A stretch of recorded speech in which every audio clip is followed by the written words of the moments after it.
नमस्कार दोस्तों, सौर एकेडमी के YouTube चैनल के डेली करंट अफेयर सेशन पर आप सभी लोगों का स्वागत है। करंट अफेयर पर चर्चा कर रहे हैं जो सभी परीक्षाओं के लिए महत्वपूर्ण है।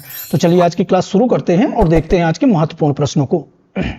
आज का जो पहला प्रश्न है, हाल ही में स्वीडिश एकेडमी द्वारा भौतिकी का नोबेल पुरस्कार 2023 किसे प्रदान किया गया? हाल ही में स्वीडिश एकेडमी द्वारा भौतिकी का नोबेल पुरस्कार प्रदान किया गया है, वो किन वैज्ञानिकों को प्रदान किया गया है?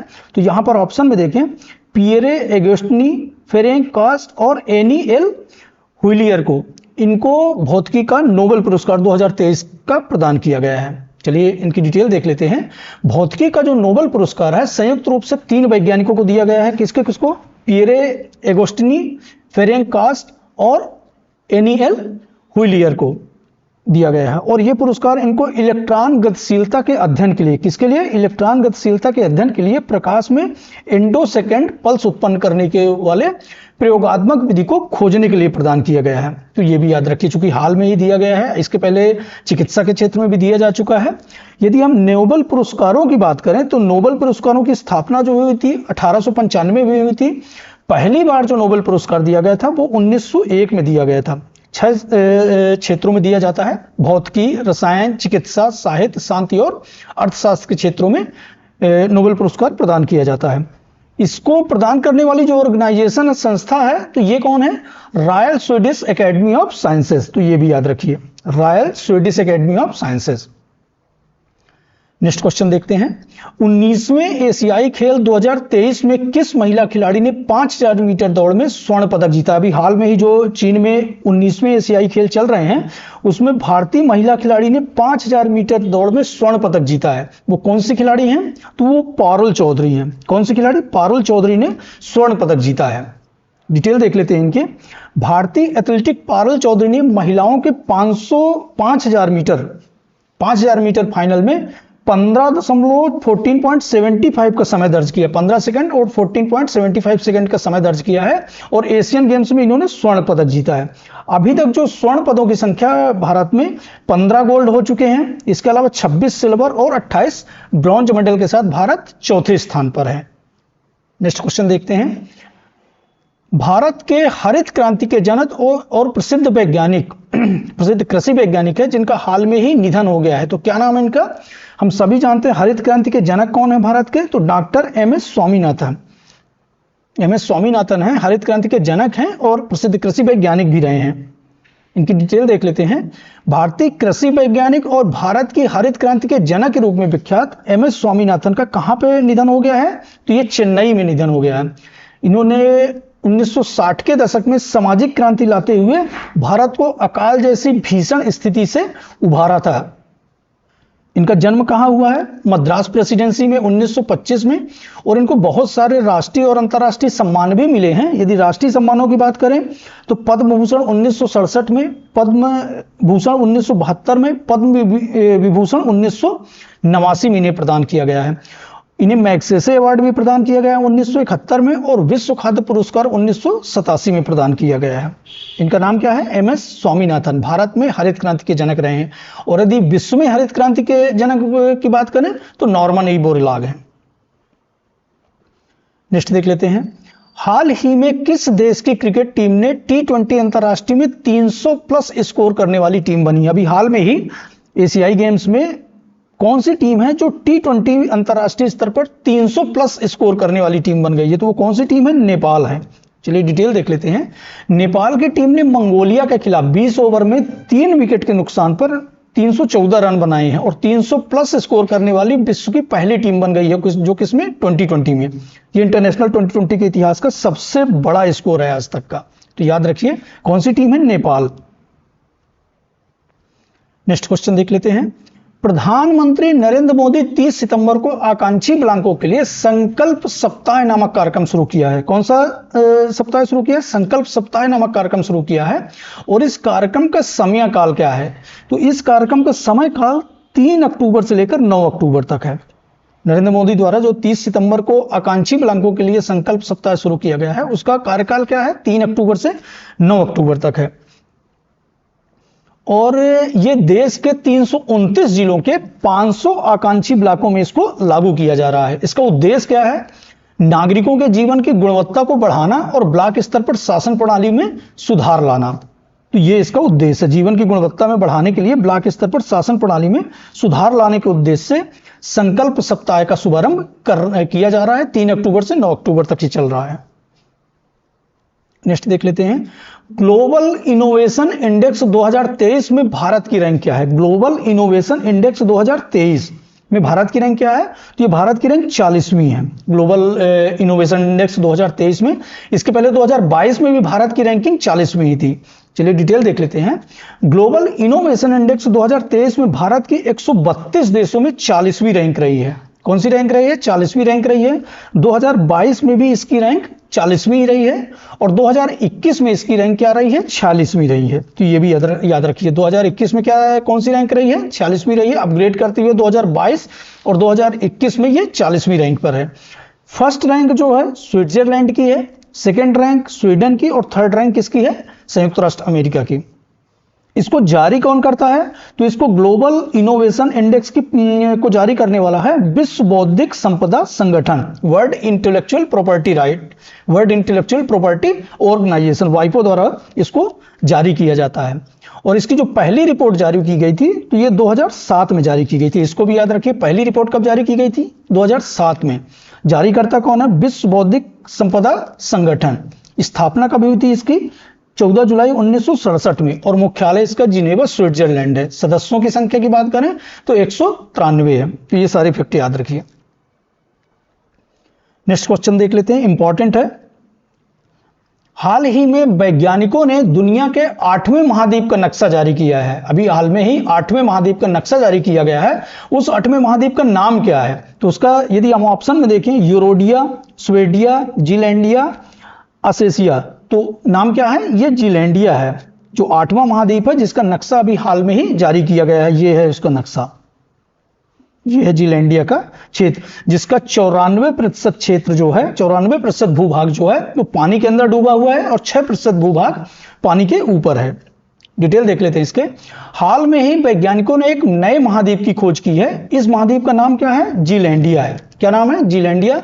भूवैज्ञानिकों और भूकंप वैज्ञानिकों ने अंतरराष्ट्रीय टीम ने टेक्टोनिक पत्रिका, कौन सी, टेक्टोनिक पत्रिका में जीलैंड का एक अपडेट मैप प्रकाशित किया है। और इस महाद्वीप का 94% भूभाग जो है वो पानी में समाया हुआ है, 6% भूभाग जो है ये ऊपर है।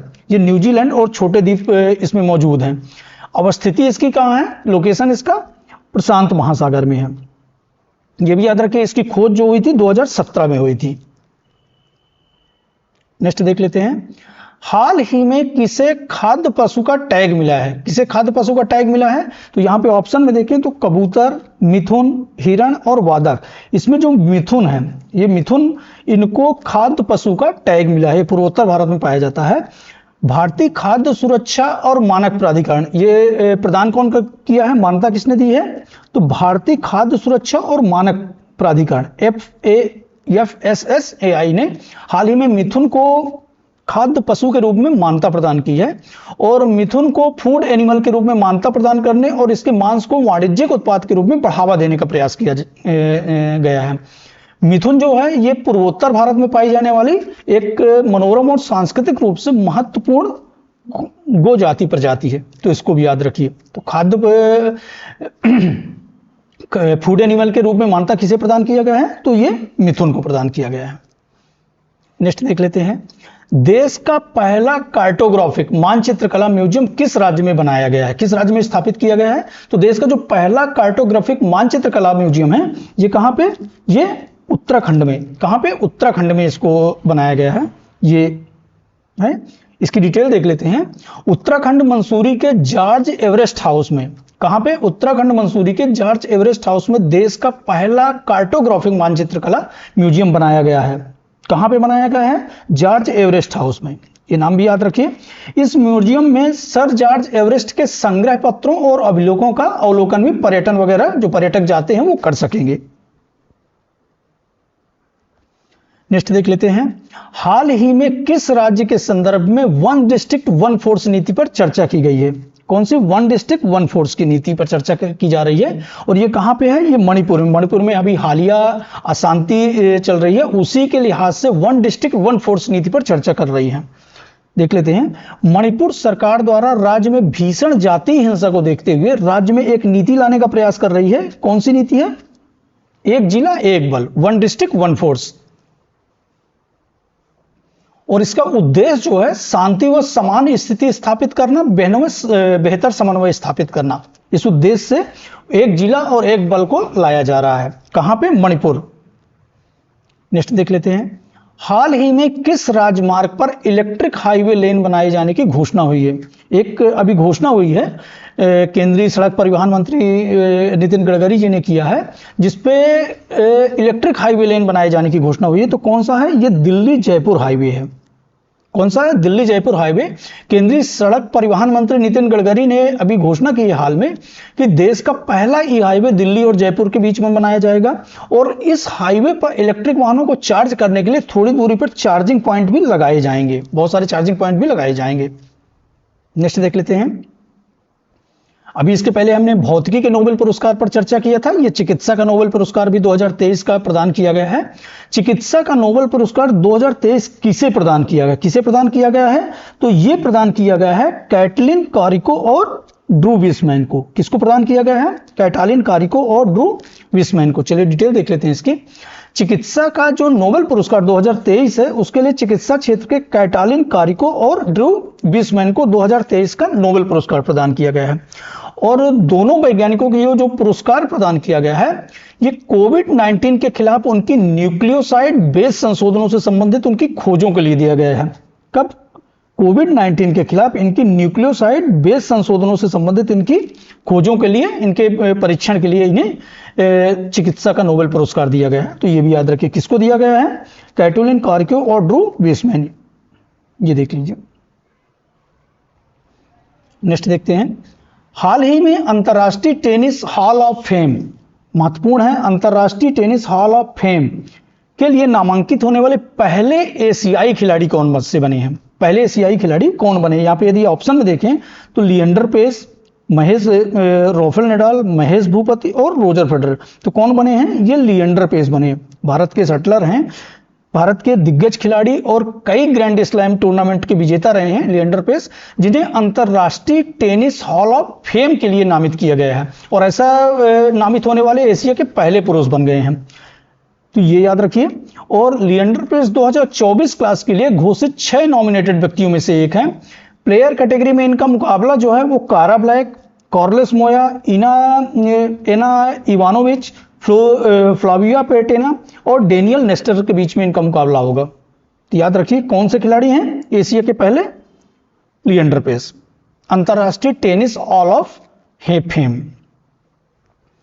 नेक्स्ट देख लेते हैं। किसे राजीव चौधरी के स्थान पर बीआरओ के नए महानिर्देशक के रूप में, अभी बीआरओ के हाल में महानिर्देशक के रूप में महानिर्देशक चुने गए हैं, तो वो कौन है? Who is appointed as the new director general of BRO? तो वो कौन है? Lieutenant general Raghu Srinivasan. कौन है ये? Lieutenant general Raghu Srinivasan. और बीआरओ का जो मोटो होता है श्रमेण सर्वम साध्यम। नेक्स्ट डिटेल देख लेते हैं।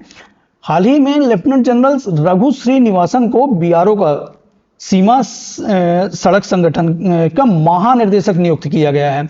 और ये नियुक्ति के पहले general officer commanding college of military engineering में पुणे में कमांडेंट पद पर कार्यरत थे। कहां पे थे? General officer college of military engineering में ये कमांडेंट के पद पर कार्यरत थे। ये किसका स्थान लेंगे? तो ये राजीव चौधरी का स्थान लेंगे। किसका स्थान ले रहे हैं? ये राजीव चौधरी का स्थान लेंगे। और ये लेफ्टिनेंट जनरल श्रीनिवासन जो है राष्ट्रीय रक्षा अकादमी खड़गवासला और भारतीय सैन्य अकादमी देहरादून के पूर्व छात्र भी रहे हैं। तो ये भी याद रखिए। नेक्स्ट देख लेते हैं। विश्व अंतरिक्ष सप्ताह कब से कब तक मनाया जाता है? विश्व अंतरिक्ष सप्ताह वर्ल्ड स्पेस वीक कब से कब तक मनाया जा रहा है? तो ये 4 अक्टूबर से 10 अक्टूबर तक मनाया जा रहा है। कब से? 4 अक्टूबर से 10 अक्टूबर तक मनाया जा रहा है। विश्व अंतरिक्ष सप्ताह जो है हर साल 4 अक्टूबर से 10 अक्टूबर तक विज्ञान और प्रौद्योगिकी और मानव स्थिति की बेहतरी की दिशा में उनके योगदान के लिए मनाया जाता है, सेलिब्रेट किया जाता है।